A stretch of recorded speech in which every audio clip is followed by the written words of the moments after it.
In the summer of 1887, a woman named Oksana Petrenko began waking before dawn every morning and walking to the edge of the village without explanation.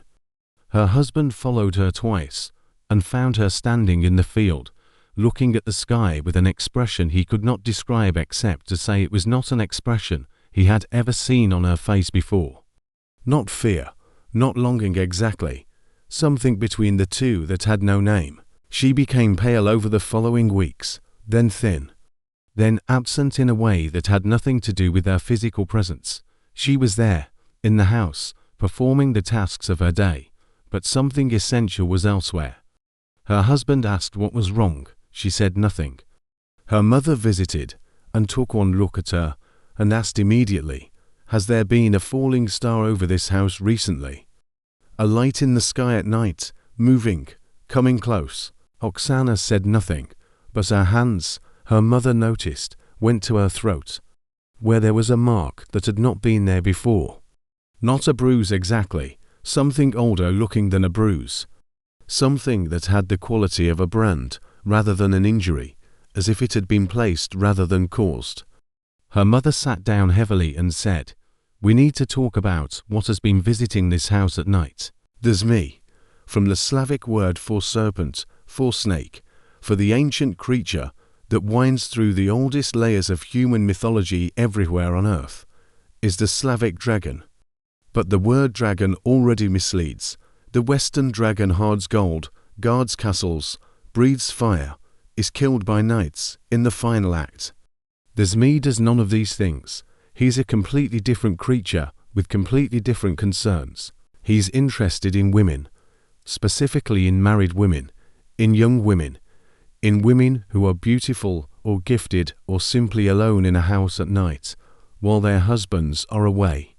He courts them, not through force, at least not initially. He appears as a falling star, descending from the sky, a trail of fire, landing outside the house, and then resolving into the form of a handsome young man who knocks on the door and asks to come in. He's charming, attentive. He brings gifts, in some accounts, impossible gifts, things that could not exist in the ordinary world. He listens in a way that husbands, ground down by the daily work of survival, often did not. He appears when loneliness is present, when distance has grown in a marriage, when a woman is isolated in some way, geographically, emotionally, socially. He finds the gap and he fills it, and each visit takes something from her, the same slow fading that the Upir caused, the same diminishment that the Mavka caused in the men she took, but different in quality. The Upir's victims became pale and weak. The Zmiy's victims became radiant, briefly, and then hollow, as if they had burned very bright for a short time and the burning had consumed what fed the flame. The old accounts describe a specific progression. First, the woman became more beautiful, a strange, heightened beauty, like a candle burning with too much oil. Then she became distant, absent, unreachable by ordinary conversation. Then she began to lose weight despite eating normally. Then the beauty faded, and the thinness remained, and the distance became permanent. If nothing was done, she died, always in the warm months, always before autumn, always in the early morning hours. The Zmiy was not purely malevolent in the original tradition. This is important. He was not a demon sent to destroy women. He was something more complex, a being of enormous power and genuine feeling, capable of actual attachment, who simply could not exist in proximity to a human woman without consuming her, not from cruelty, from nature. The way fire is not cruel when it burns what it touches. It is simply what fire does. Some accounts, particularly from the Carpathian region of western Ukraine, describe the Zmiy falling genuinely in love, returning night after night, not from hunger, but from something that, if it appeared in a human, you would call devotion, bringing gifts that had meaning other than just value, remembering things the woman had said, returning to topics she cared about, learning her, and still she faded, because what he was made it impossible for what he felt to not destroy what he felt it for. The love and the consumption were the same thing in him. They could not be separated. He could not love without consuming, could not be present without diminishing. The most tragic accounts describe Zmiy, who understood this, who came less often, stayed shorter, tried to limit what he took, and still she died. In ethnographic records collected in the Poltava region in the 1880s, there are 11 accounts of women who showed the specific progression associated with Zmiy visitation. In 9 of the 11 cases, the woman died before intervention was attempted. In the remaining 2 cases, the families acted in time. The accounts of those 2 cases are the most detailed, because the women survived to describe what had happened. Both women described the same experience of the first visit, the falling star, the knock at the door, the handsome stranger. Both described the gifts. Both described the particular quality of his attention, the way he listened, the way he remembered, the way he made the ordinary world feel briefly insufficient by comparison to what he offered. Both said, when asked directly, that they had known something was wrong from the beginning, not wrong in the sense of frightening, wrong in the sense of too much, too beautiful, too attentive, too perfectly what they had needed without having told anyone what they needed, as if he had arrived already knowing the exact shape of the gap in their lives and had formed himself precisely to fill it. One woman said, "I knew he was not a man. I knew from the first night. But I let him in anyway, because I was lonely, and he was there and he was kind. I did not think kindness could kill me." In 1903, a village elder in the Venetia region described to an ethnographer the method he had used twice in his long tenure to intervene in a Zmiy visitation. He was reluctant to describe it in detail. This knowledge, like knowledge of the upper ear, was considered dangerous if widely distributed. But he described the general principle: you had to make the woman unavailable. Not physically, the Zmiy could reach any physical location, spiritually unavailable. This meant addressing whatever had made her available in the first place. The loneliness, the distance in her marriage, the isolation that had created the gap he had filled. You could not simply perform a ritual and expect the Zmiy to leave if the conditions that had invited him remained. He would return. He always returned to where he had been welcomed, until the welcome was genuinely withdrawn, not out of fear, but because what he offered was no longer needed.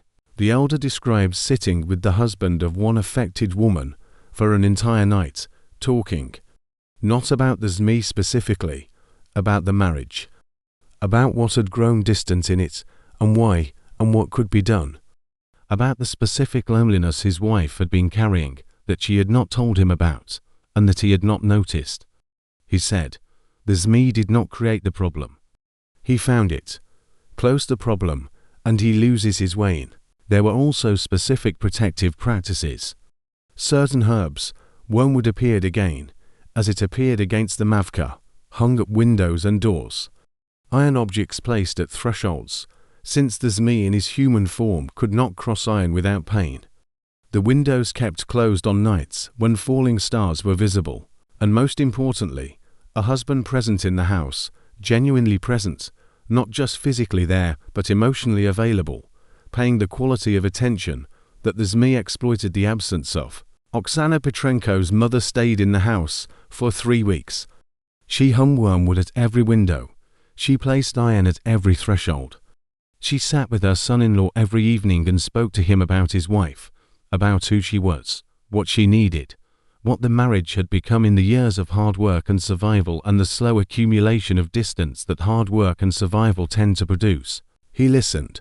He was not a bad man, just a tired one, a working one, a man who had confused providing for his family with being present for his family, and had not noticed the difference until his mother-in-law sat across from him in his own kitchen and made the difference impossible to ignore. He cried, once, briefly, and then stopped and asked what he should do. She told him, simple things. Be home, talk to her. Remember what you knew about her when you married her and act as if that knowledge still matters. Ask questions and listen to the answers. Be the thing he is taking from her, not the gifts, not the impossible beauty of him, but the simple, genuine attention of someone who knows her and chooses her anyway. The falling star stopped appearing over the house in the 3rd week. Oksana stopped waking before dawn. The mark on her throat faded over the following month until it was gone entirely. She recovered her weight, her color, her presence. She never spoke about what had visited her, not to her husband, not to her mother, not to anyone. But her mother noticed, in the years that followed, that she kept a piece of iron under her pillow, just a small piece, just in case. The Zmiy still appears in the sky on warm summer nights, in the regions where the old beliefs held longest. Not as a dragon, not as the massive winged creature of Western imagination, as a falling star, trailing fire, descending toward the lights of a house where someone is alone and lonely and has left a window open to the summer air. He knocks. He's always handsome. He's always kind. He always knows exactly what you need before you have said it. And he means it. That is the part the simple version of the story misses. He genuinely means it. What he offers is not false. The attention is real. The gifts are real. The feeling is real. He's not lying to you. He's simply something whose love and whose destruction are the same thing, inseparable, woven together in his nature so completely that one cannot exist without the other. Close the window on warm nights when you see falling stars. Keep iron at your threshold.